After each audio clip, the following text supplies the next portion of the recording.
우리에게 주신 하나님의 말씀은 출애굽기 10장 17절부터 22절까지 말씀입니다. 파라오가 이스라엘 백성을 내보냈습니다. 이스라엘 백성이 이집트에서 나올 때 하나님께서는 이스라엘 백성은 블레셋 사람들을 이 땅에 통과하여 가깝게 할 수 있도록 하지 않으셨습니다. 왜냐하면 하나님께서 이 백성은 전쟁을 보며 마음을 바꾸어 이집트를 돌아가자고 할 것이다 라고 말씀하셨기 때문입니다. 그래서 하나님께서 이스라엘 백성을 홍해 쪽으로 광야로 이동하였습니다.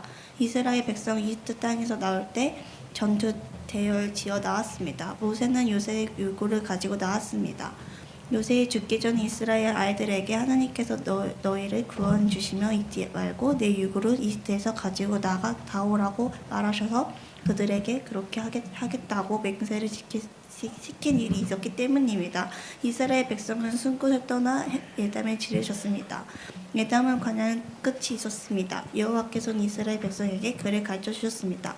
낮에는 구름 기둥으로 이동하셨고 밤에는 불 기둥으로 불을 밝히시며 이동하셨습니다. 그래서 이스라엘 백성은 밤낮으로 갈 수 있었습니다. 낮에는 구름 기둥에 밤에는 불 기둥으로 이스라엘 백성은 떠나지 않았습니다. 아멘. 이것은 하나님의 말씀입니다. 아멘. 감사합니다. 오늘 우리 광고 때도 말씀드렸지만 예소 키즈 어린이들도 틴즈 학생들과 함께 연합 예배로 드리죠. 여기 우리 아이들 부모님들 계실 텐데 질문 한번 드려보겠습니다. 한번 생각해 보세요. 우리 부모님들께서 엄마 아빠께서 내 자녀에게 가장 많이 하는 말이 뭐라고 생각하세요? 자, 여러 가지가 있겠죠. 자도 있고 또 마음속에 생각하시는 여러 가지가 있을 건데, 자, 그러면은 이제 우리 어린이들 학생들한테 물어보겠습니다. 여러분들한테 여러분 부모님이 가장 많이 하는 말이 뭐예요? 잔소리, 공부해라, 책 봐라. 여러 가지가 있습니다. 마찬가지로 신부해라. 아마도 부모님이 생각하시는 내가 하는 말이랑 또 자녀들이 내가 듣는 말이랑 좀 서로 다를 것 같다는 생각이 들기도 합니다. 동의하실지 모르겠는데 부모님이 내 자녀에게 가장 많이 하는 말, 그리고 자녀들이 부모님한테 가장 많이 듣는 말이 안 돼라는 말이라고 합니다. 안 돼. 하지 마. 존 가트만이라는 심리학자가 부모님이랑 아이 사이에 대화하는 거를 녹음을 했대요. 녹음을 해서 그거를 분석하고 연구를 했더니 부모 자녀 사이의 대화에 60% 70%가 안 돼 라고 하는 금지하는 말, 하지 마 이런 지시하는 말이라는 것을 발견했다고 합니다. 생각해보면 실제로 저희 부부도 하담이한테 안 돼라는 말을 참 많이 하는 것 같습니다. 이렇게 아이를 안 돼라고 통제하는 말뿐만이 아니라 아이가 원하고 바라는 것들이 있잖아요. 그런 것들을 그대로 모두 다 들어주는 경우도 그렇게 많지 않은 것 같습니다. 왜 부모님은 안 돼라는 말을 그렇게 많이 하고 또 아이들이, 내 자녀들이 원하는 그대로 들어주지 않는 경우가 많은 걸까요? 아이들이 부모님한테 안 돼라는 말을 듣게 되면은 어린아이들은 떼를 쓰면서 울기도 합니다. 또 그보다 성장해서 초등학교 고학년이 되거나 중고등학생이 되면은 뭐 맨날 안 된다고만 해 그러면서 짜증을 내기도 할 겁니다. 내가 원하는 거를 그대로 들어주지 않아도 마찬가지죠. 하담이가 6살인데 지금보다 더 어릴 때 아마 첫 돌 지나고 막 걸음마를 시작했을 때로 기억하는데요. 제가 이제 교회에서 사역을 하고 있는데 아내가 영상을 하나 찍어서 보내주더라고요. 하담이가 마트 장난감 코너 있잖아요. 장난감 코너 바닥에 주저앉아가지고 대성통곡을 하고 있었습니다. 하담이가 그랬던 적이 한 번도 없어가지고 아내도 이제 신기해서 그걸 찍어 보낸 거예요. 이제 그때 하담이가 가장 좋아하던 장난감이 공이었는데 집에도 있는 똑같은 공을 하담이가 이제 고르니까 엄마가 안 돼, 그거 집에도 있어 라고 이야기하면서 사주지 않았다는 이유로 하담이가 마트 바닥에 주저앉아가지고 대성통곡하면서 엉엉 울었던 겁니다. 저희한테는 저희 하담이가 가장 가까운 예시니까는 하담이 이야기로 말씀을 드렸지만 실제로 여기 있는 우리 키즈 아이들, 틴즈 학생들 중에서도 마트 바닥에 드러누웠던 아이들이 분명히 있을 겁니다. 그렇죠? 그렇지만 저 역시 이제 부모님의 입장이고, 그래서 부모님의 입장을 우리 아이들에게 좀 대신 말해주자면, 부모님이 안 돼, 아니면 원하는 것을 하지 마라고 그대로 들어주지 않을 때에는 대부분의 이유가 있기 마련입니다. 그리고 그 이유 중에 대부분은 내 아이가 하려는 행동이 위험해 보일 때, 다칠 수 있을 때, 혹은 잘못된 행동을 하려고 하거나 죄를 지을 수 있는 위험이 있기 때문에 그 행동을 통제하는 경우가 많은 거예요. 안 돼, 하지 마, 이렇게 말하는 경우가 많습니다. 예를 들어서 차가 쌩쌩 달리는 넓은 차도에 어떤 어린아이가, 내 아이가 나가려고 하면은 그냥 그거를 두고 보고 있는 부모님은 한 명도 없을 겁니다. 당연하게 안 돼! 나가면 안 돼! 라고 하겠죠. 그것도 안 돼! 너 거기 가면 안 돼! 부드럽게 얘기하는 게 아니라 야, 안 돼! 가지 마! 이렇게 이것보다 훨씬 더 크게 외칠 겁니다. 내 아이가, 내 자녀가 원하는 것을 그대로 들어주지 않는 것도 마찬가지예요. 아이가 원하는 것, 바라는 것이 내 아이에게 좋은 것이 아니거나 그게 내 아이를 아프게 하거나 잘못된 길로 가게 할 위험이 있기 때문에 하지 못하게 하는 경우, 허락하지 않는 경우가 대부분입니다. 내 아이, 내 자녀가 원하는 것이 부모님들이 보기에도, 엄마 아빠가 보기에도 괜찮고 위험하지 않고 내 아이에게 즐거움을 주면서도 도움이 되는 거라면 그거를 허락하지 않는 부모님은 단 한 사람도 없을 겁니다. 그렇죠, 여러분들? 이런 부모님의 행동, 위험에 빠지지 않게 통제하거나 설득하는 이런 행동들은 자연스럽게 하나님의 일하심과 연결될 수 있습니다. 하나님의 여러 가지 속성이 있습니다. 그 중에 이런 이야기 들어본 적이 있을 거예요. 전능하신 하나님, 전능하신 하나님이라는 말에 대해서 아마 모두 한 번쯤은 다 들어봤을 겁니다. 이 말은 말 그대로 하지 못할 것이 하나도 없으신, 못하는 것이 단 하나도 없으신 하나님이라는 뜻입니다.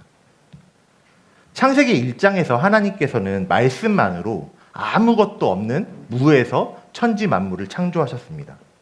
빛이 있으라 말씀하시면서 빛을 만드셨고 물이 나뉘라 하면서 하늘 아래의 물과 하늘 위의 물로 나누셨습니다. 이렇게 말씀하시면서 세상을 만드셨습니다. 이런 전능하신 하나님, 못하는 게 없으신 하나님을 오해하게 된다면 이전에 몇 주 전에 나누었던 말씀에서처럼 내가 원하고 바라는 소원들, 내가 너무 간절하게 기도하는 내 기도에 하나님이, 전능하신 하나님이 그대로 다 응답하셔서 내가 바라는 것을 다 주실 거라고 생각을 합니다. 그렇지만 우리가 모두 다 알고 있다시피 우리가 간구하는, 우리가 구하는 기도의 제목들이 그대로 이루어지지 않을 때가 분명히 있습니다. 처음에는 생각하죠. 내 기도가 부족한가? 내 정성이 부족한가? 그렇게 생각하면서 더 기도합니다. 그리고 헌금의 의미를 오해해서 헌금을 더 많이 하기도 하고 더 예배를 드리려고 하거나 교회 일에 헌신하기도 하지만 당연히 그런 걸로 내 기도가 응답되는 것이 아니기 때문에 여전히 내가 바라는 기도의 제목이 그대로 이루어지지 않을 때가 더 많이 있습니다. 그렇게 기도 제목이 이루어지지 않으면 많은 사람들이 하나님에 대해서 실망합니다. 전능하신 하나님이라는 말을 부정하게 될 거고 심지어는 하나님이 없다고 여기기까지 할 겁니다. 그렇지만 분명한 사실, 변하지 않는 사실은 하나님은 전능하시다라는 사실이죠. 하나님은 못하시는 것이 하나도 없으신 분이십니다. 그리고 또 한 가지 하나님의 속성이 있는데 전지하신 하나님, 모든 것을 아시는, 모르는 것이 없으신 분이 바로 하나님이십니다. 옛날, 과거부터 지금, 현재에 이르기까지, 현재부터 미래에 이르기까지 하나님의 지식, 하나님의 아심은 끊임이 없고 한계가 없습니다. 그래서 모든 것을 아시고 모든 것을 할 수 있으신 전지전능하신 하나님께서 안 되라고 하시면서 간구하는 기도, 내가 바라는 기도를 이뤄주지 않으시고 다른 방향으로 가게 하시는 데에는 다 그만한 이유가 있다라는 것을 우리는 삶의 경험으로 믿게 되는 겁니다. 결국 하나님은 하나님의 방법으로 우리에게 가장 좋은 것을 주시는 분이십니다. 우리가 출애굽기 말씀을 지금 나누고 있는데 이 출애굽, 이집트를 탈출하는 과정에서 하나님은 이제 이스라엘 백성에게 놀라운 일을 이루실 것을 약속하십니다. 우리가 출애굽기 말씀을 나누면서 여러 번 읽었던 말씀이 있는데 같이 한번 읽어봤으면 좋겠습니다. 출애굽기 3장 7절 8절 말씀 같이 한번 좀 읽어볼까요? 함께 읽겠습니다. 시작. 여호와께서 말씀하셨습니다. 나는 내 백성이 이집트에서 고통당하고 있는 것을 보았고 또 이집트의 노예 감독들이 내 백성을 때릴 때에 그들이 울부짖는 소리를 들었다. 나는 그들이 얼마나 괴로워하는지를 알고 있다. 나는 그들을 이집트 사람들에게서 구해주려고 내려왔다. 나는 그들을 그 땅에서 인도해 내고 그들을 넓고도 좋은 땅으로 인도하여 갈 것이다. 하나님께서 이렇게 말씀하셨습니다. 하나님께서는 그리고 오늘 말씀을 통해서도 하나님이 인도하시는 출애굽, 이집트의 노예 생활에서 벗어나는 과정이 사람의 생각이나 사람의 상식이나 이런 것들을 넘어서 하나님의 완전한 계획으로 이루어지게 될 것이라는 것을, 이렇게 말씀하신 것처럼 하나님께서 일하실 것이라는 것을 우리에게 말씀해 주시고 있습니다. 방금 봤던 출애굽기 3장에서 하나님은 내 백성, 이스라엘 백성을 넓고도 좋은 땅으로 인도하여 내실 것이라고 말씀을 하셨습니다. 젖과 꿀이 흐르는 좋은 땅으로 데려가라 하신다라고 모세에게 하나님이 직접 말씀하셨습니다. 하나님께서 말씀하신 그 땅이 어디냐면 바로 하나님이 아브라함에게 약속하셨던 가나안 땅입니다. 창세기 12장에서 하나님은 아브라함에게 너의 고향, 친척, 그리고 아버지의 집을 떠나서 내가 너에게 보여줄 땅으로 가라라고 말씀하셨어요. 그리고 아브라함은 하나님 말씀에 순종했습니다. 그래서 여호와의 말씀을 따라갔고 그렇게 하나님 말씀을 따라 도착한 곳이 가나안 땅이었습니다. 그렇기 때문에 하나님이 말씀하신 젖과 꿀이 흐르는 땅, 가나안 땅은 하나님께서 약속하신, 그리고 하나님이 약속하신 말씀을 주신 이후에 이스라엘 사람들에게 고향 같은 곳이었습니다. 아브라함과 이삭이 가나안 땅에 거주했어요. 야곱도 형 에서가 받을 축복을 가로챈 일 때문에 잠깐 도망쳤지만 후에 12아들들 그리고 가족들과 함께 가나안 땅으로 돌아와서 가나안에서 살았습니다. 그런데 이스라엘 백성들이 가나안 땅을 왜 떠났냐? 그 당시에 심한 흉년이 들어서 먹을 게 없는 시기에 하나님께서는 요셉을 통해서 미리 예비하셨습니다. 그래서 가나안 땅을 떠나서 먹을 것이 풍부했던, 먹을 것을 미리 저장해놨던 이집트 땅, 애굽으로 이사하게 된 겁니다. 그렇기 때문에 이집트의 노예 생활에서 하나님께서 이스라엘을 건져내서 탈출하게 된 것, 이제 이스라엘 백성들이 가나안 땅으로 가게 되는 이 순간은 하나님께서 약속하신 것, 하나님께서 말씀하신 약속이 이루어지는 순간이었습니다. 하나님은 아브라함의 때부터 지금 모세 때, 모세가 하나님을 대신해서 이 백성들을 인도하고 있는 그때까지 나라의 3요소를 하나하나 만들어가고 계셨습니다. 우리 초등학교 고학년 친구, 지금 고학년에서 배우나 저학년을 배우나 잘 기억이 안 나는데 하나의 나라가 만들어지기 위해서는 3개가 필요해요. 국민, 영토, 주권이라는 나라의 3요소가 필수적으로 필요합니다. 하나님께서는 국민을 만들기 위해서 이미 먼저 아브라함을 부르시고 아브라함에게 약속하셨죠. 어떻게 약속하셨죠? 내가 너로 큰 민족을 이루겠다. 내가 너를 통하여 큰 나라를 만들겠다라고 약속을 하셨습니다. 그 약속을 하신 아브라함부터 시작해서 아브라함의 후손들이 큰 민족으로, 즉 국민으로 만들어지게 될 것이라고 말씀하셨습니다. 그리고 하나님께서는 이스라엘의 주권을 만드셨습니다. 우리나라를 비롯한 대부분의 민주주의 국가는 나라의 주권은 국민에게 있다라고 이야기를 하는데 이스라엘의 주권은 조금 달랐습니다. 하나님이 만드신 이스라엘이라는 나라의 주권은 율법을 통해서 이 나라의 주권이 누구한테 있는지를 보여주시는데 하나님께서 이 율법을 만드실 때에 사람들에게 이 법을 만들라라고 시키지 않으셨습니다. 하나님께서 직접 모세를 통해서 말씀하셔서 법을 주셨어요. 이렇게 하나님이 말씀하셔서 법을 만드셨다.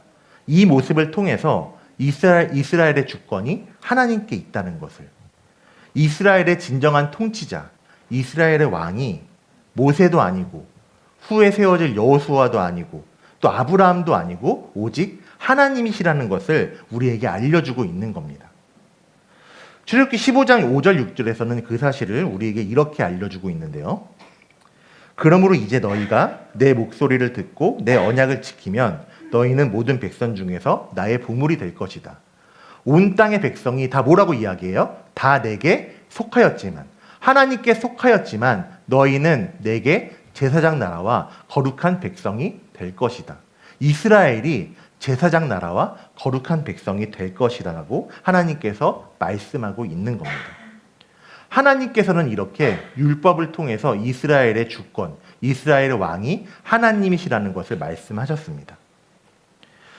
그리고 하나님은 이어서 하나 남았죠? 땅. 내가 너에게 보여줄 땅, 가나안 땅으로 가게 하시고 그 땅을 차지하게 하셔서 이스라엘에게 영토, 나라, 공간이 있게 하셨습니다. 하나님은 이렇게 이스라엘이라는 나라를 아브라함에게 처음 약속하신 때부터 하나님께서 직접 만들어 가셨습니다. 그리고 이제 이스라엘 백성들은 이집트의 노예 생활에서 벗어나게 되고 하나님께서 약속하신 그 땅, 하나님이 준비하신 그 땅으로 가게 되었습니다.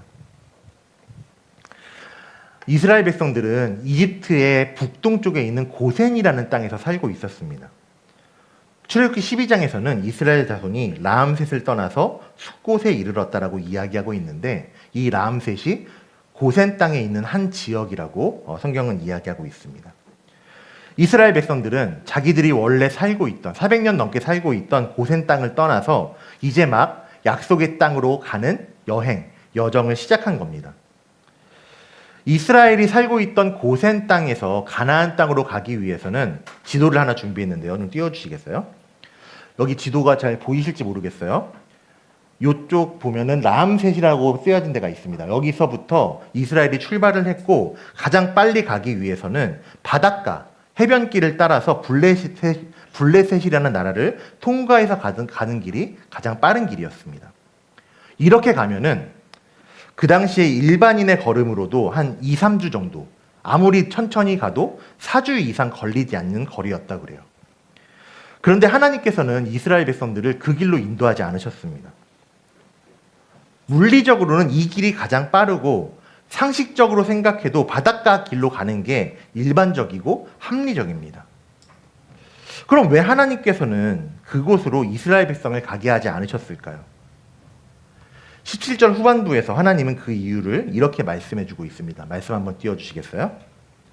왜냐하면 하나님께서 이 백성이 전쟁을 보면 마음을 바꾸어 이집트로 돌아가자고 할 것이다 라고 말씀하셨기 때문입니다 라고 성경은 이야기하고 있어요. 당시에 이스라엘 사람들의 숫자는 많았습니다. 그렇지만 단순히 사람의 숫자가 많다고 해서 국민이 만들어지는 것은 아니었어요. 당시에 이스라엘 사람들은 이집트의 노예 생활을 끊는 지 얼마 되지 않았습니다. 하나님께서 애굽 땅에, 이집트 땅에 10가지 재앙을 내리시고 마지막으로 모든 처음 태어난 것들이 죽는 재앙을 내리시던 그날 밤에 이스라엘 백성들은 그날 밤에 급하게 이집트를 탈출해야 됐습니다. 그러니까 군대가 있지도 않았어요. 힘이 있지도 않았습니다. 어떤 체계적이나 조직적인 정비도 돼 있지 않았고 그동안 노예로 생활했던 삶이었기 때문에 사람들의 마음도 단단하지 않고 여전히 연약했습니다. 그런 상태에서 만일에 가장 빠른 길로 간다면 그때 통과해야 되는 이 블레셋이라는 나라는 이스라엘 사람들이 많은 숫자 때문에 경계하고 공격하게 될 것이었습니다. 그런데 그 당시에 블레셋이라는 나라의 군대가 굉장히 센 나라였어요. 출애굽한 이스라엘 백성들이 블레셋과 전쟁을 하게 되면은 하나님께서 말씀하신 것처럼 준비되지 못한 연약한 마음이 무너져가지고 우리가 그냥 이집트로 돌아가는 게 낫겠다라는 마음을 가질 것이기 때문이었습니다. 물론 하나님이 하시면 블레셋뿐만이 아니라 그 어떤 강한 나라도 버틸 수 없죠. 그거는 하나님께서 이집트에 내리신 10가지 재앙을 통해서 이미 증명되었습니다. 블레셋 군대가 아무리 강하다고 할지라도 당시에 가장 강한 나라는 이집트였습니다. 그 이집트마저도 애굽마저도 하나님의 권능이 일어나니까 버틸 수 없었다는 것을 성경을 통해서 우리는 볼 수 있죠. 그렇다면 하나님께서 이스라엘 백성들을 가장 빠른 길이 아니라 돌아가게 하시는 데에는 하나님의 계획이 분명히 있었다는 겁니다. 하나님이 블레셋을 이기지 못해서 이스라엘을 도망치게 하신 것이 아니라 하나님께서 오히려 이 시간을 통해서 이스라엘 사람들을 더 굳건하게, 더 단단하게 만드시려는 하나님의 계획을 이미 갖고 계셨다라는 겁니다. 하나님은 바로에게 모세를 보내시기 전에도, 모세에게 소명을 주시기 전에도, 심지어는 더 옛날 아브라함에게 처음 말씀하셔서 약속하셨던 그때도 이런 하나님의 계획을 갖고 계셨습니다. 이런 하나님의 계획을 우리는 하나님의 섭리라고 이야기합니다.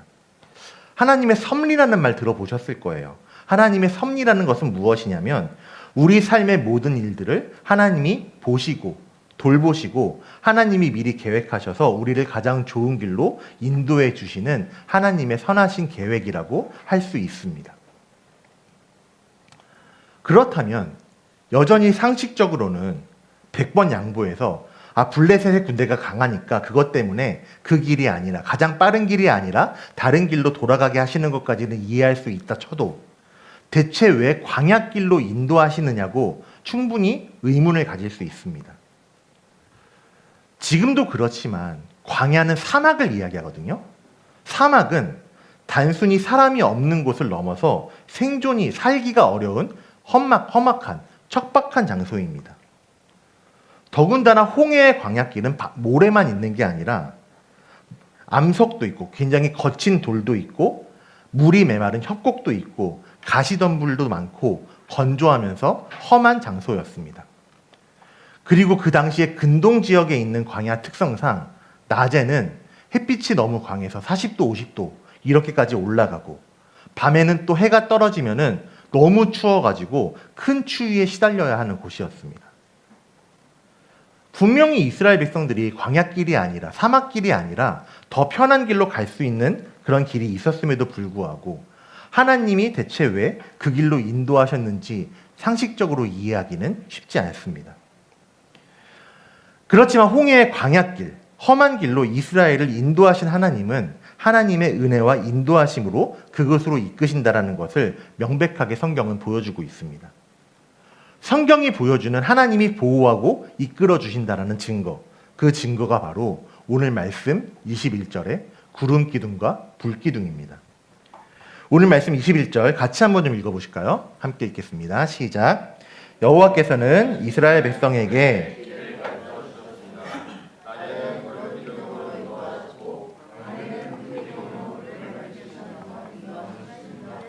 그래서 이스라엘 백성은 밤낮으로 갈 수 있었습니다.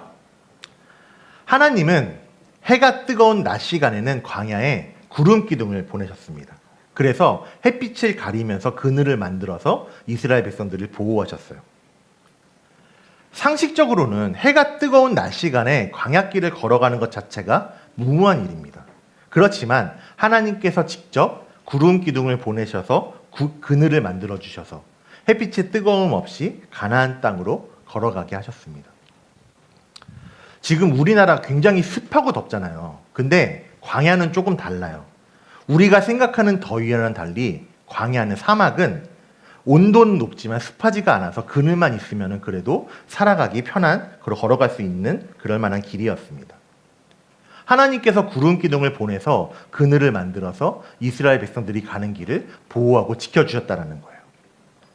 마찬가지로 하나님은 밤에는 불기둥을 보내셨습니다. 해가 떨어지면 온도가 정말 많이 떨어진대요.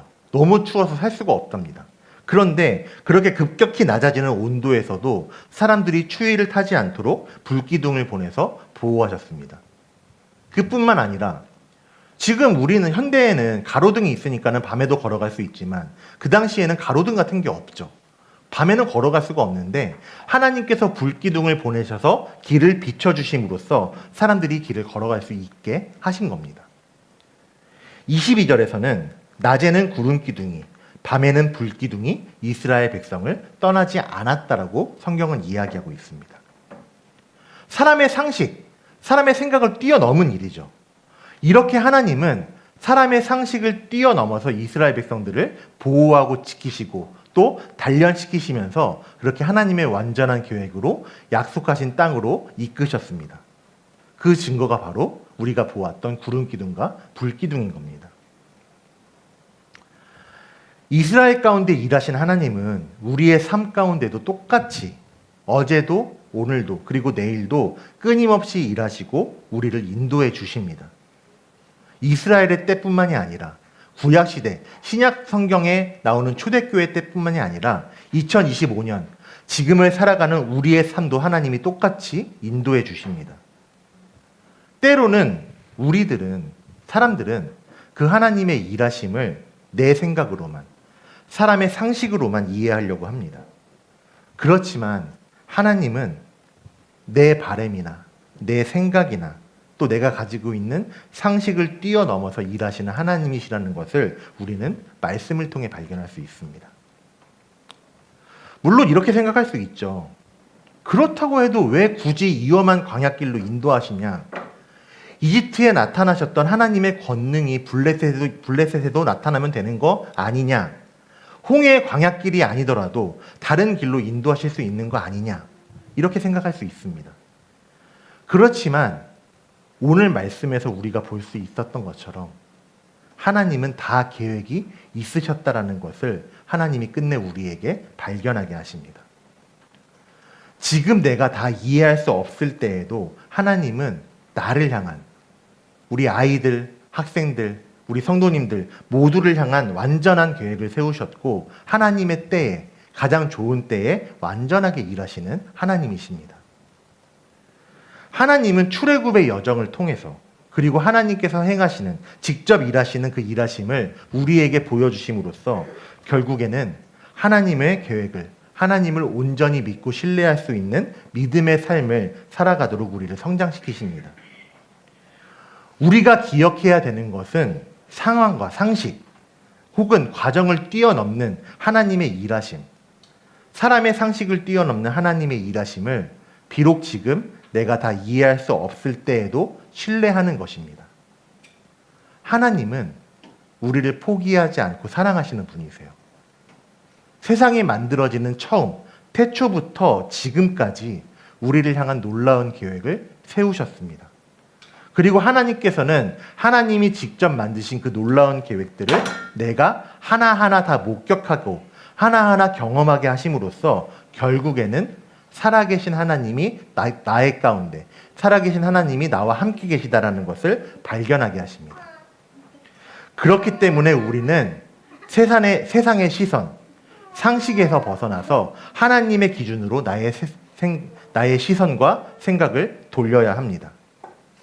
말씀을 통해서 보여주시는 상식을 뛰어넘는 하나님의 일하심, 기도 가운데 나에게 감동을 주시고 또 때로는 누군가에게는 직접 말씀하시는, 놀라운 방법으로 직접 말씀하시는 하나님의 음성, 여러 가지 제한이 없는 통로로 우리를 인도하시는 하나님을 의지해야 합니다.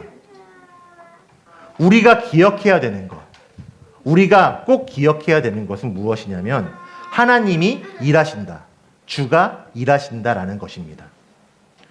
사랑하는 성도 여러분, 또 예소키즈, 예소틴즈 어린이들, 학생 여러분, 하나님은 내 생각, 내 기대, 내 상식을 뛰어넘어서 놀랍게 일하시는 하나님이십니다. 때로는 내가 기도하는 기도와 간구에 응답하시지 않을 때에도, 하나님이 나를 막으실 때에도, 하나님이 안 돼! 라고 말씀하실 때에도 우리는 하나님께서 그렇게 하시는 이유, 응답하시지 않는 이유가 있다라는 것을 이스라엘 백성들을 통해서 경험하게 하시고 발견하게 하십니다. 그리고 하나님은 결국에는 깨닫게 하십니다. 이것을 기억하셨으면 좋겠습니다. 하나님의 방법이 최선입니다. 하나님께서 일하십니다. 이것을 기억하셨으면 좋겠습니다. 내 생각과 바람을 뛰어넘는 하나님의 일하심을 우리 성도님들의 삶으로, 우리 어린이들, 학생들의 삶으로 경험하게 되시기를 주님의 이름으로 축원드립니다. 그리고 다 이해할 수 없을 때에도, 내가 다 알 수 없을 때에도 결국 하나님의 일하심은 선하시다라는 것을 믿으면서, 그 믿음으로 기다리시면서 하나님의 놀라운 축복과 은혜를 온전히 누리시기를 주님의 이름으로 축원드립니다. 우리 함께 찬양하면서 결단하겠습니다. 우리 말씀 기억하면서 주가 일하시는 이 찬양 함께 고백하며 나아가겠습니다.